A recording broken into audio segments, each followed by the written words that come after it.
ನಮ್ಮೂರ ನ್ಯಾಯ ದೇವರು ಚಿಕ್ಕ ಯಜಮಾನರು, ನಮ್ಮೂರ ನ್ಯಾಯ ದೇವರು ಚಿಕ್ಕ ಯಜಮಾನರು.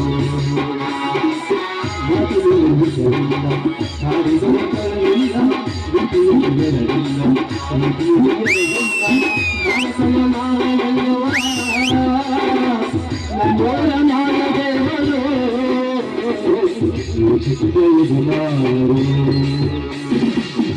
ಚಿಕ್ಕ ಯಜಮಾನರು.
ಬನ್ನಿ, ಪ್ರಸಾದ ತಗೊಳ್ಳಿ.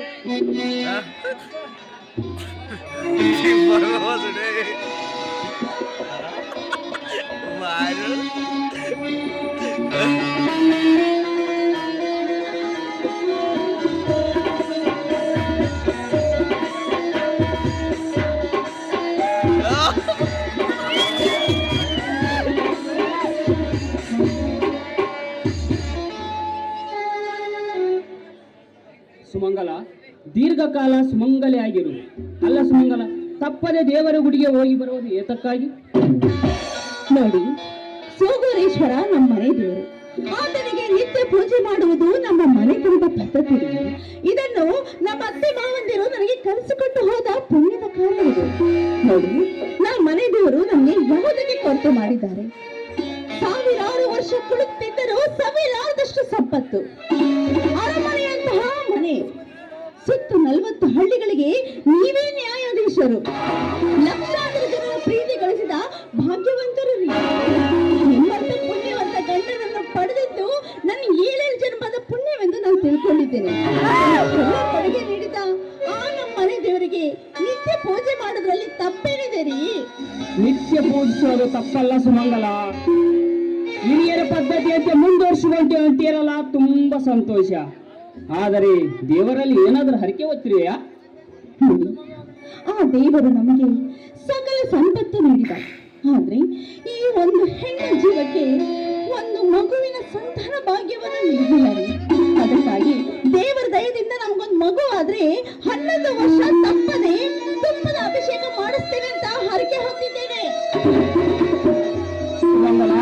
ಇದು ನಿನ್ನ ಹುಚ್ಚುತನ. ನಮಗೆ ಮಕ್ಕಳಾಗಬೇಕಂದ್ರೆ ನಾವು ಅದಕ್ಕೊಂದು ಪುಣ್ಯ ಪಡೆದಿರಬೇಕು. ಮಕ್ಕಳ ಮಮಕಾರ ಬಿಟ್ಟು ಜನರ ಸೇವೆ ಮಾಡೋಣ. ಜನಸೇವೆ ಜನಾರ್ದನ ಸೇವೆ ಎಂದು ನಂಬಿಕೊಂಡವರು ನಾವು. ಹೋಗ್ರಿ ನೀವು, ನಮ್ಗೊಂದು ಮಗು ಹುಟ್ಲಿಲ್ವಲ್ಲ ಅಂತ ನಾನ್ ಚಿಂತೆ ಮಾಡ್ತಿದ್ರೆ ನಿಮಗೆ ಜನಸೇವೆ ಚಿಂತೆ. ನನ್ನ ಚಿಂತೆ ಬಗ್ಗೆ ನಿಮ್ಗೆ ಸ್ವಲ್ಪನೂ ಕಾಳಜಿನೇ ಇಲ್ಲ. ಸುಮಂಗಲ, ನಿನ್ನ ದುಃಖ ನನಗೆ ಅರ್ಥವಾಗುತ್ತದೆ. ದೇವರು ನಮಗೆ ಮಕ್ಕಳು ಕೊಟ್ಟಿಲ್ಲವೆಂದು ತಿಳಿದು ನಾವು ಜನರ ಸೇವೆ ಮಾಡುವುದು ನಿಲ್ಲಿಸಬೇಕೆ? ಈ ನಾಡಗೌಡರ ಸಿದ್ಧಾಂತಗಳು ಏನೆಂಬುದು ನಿನಗೆ ಚೆನ್ನಾಗಿ ಗೊತ್ತು. ಸುತ್ತು 40 ಈ ನಾಡಗೌಡರೇ ನ್ಯಾಯಾಧೀಶರು. ಹಸಿದು ಬಂದವರಿಗೆ ಅನ್ನ ನೀಡುವುದೇ ನಮ್ಮ ಧರ್ಮ. ಸಾಕು, ನಮಗೆ ಮಕ್ಕಳಾಗಲಿಲ್ಲವೆಂದು ಚಿಂತೆ ಮಾಡುವ ಅವಶ್ಯಕತೆಯೇ ಇಲ್ಲ. ಆಯ್ತು ಬಿಡಿ, ನೀವೇ ಚಿಂತೆ ಮಾಡ್ಬೇಡ ಅಂತ ಹೇಳ್ತಾ ಇರುವಾಗ ನಾನು ಯಾಕೆ ಚಿಂತೆ ಮಾಡ್ಲಿ? ನೋಡಿ, ಬೆಳಿಗ್ಗೆಯಿಂದ ನೀವು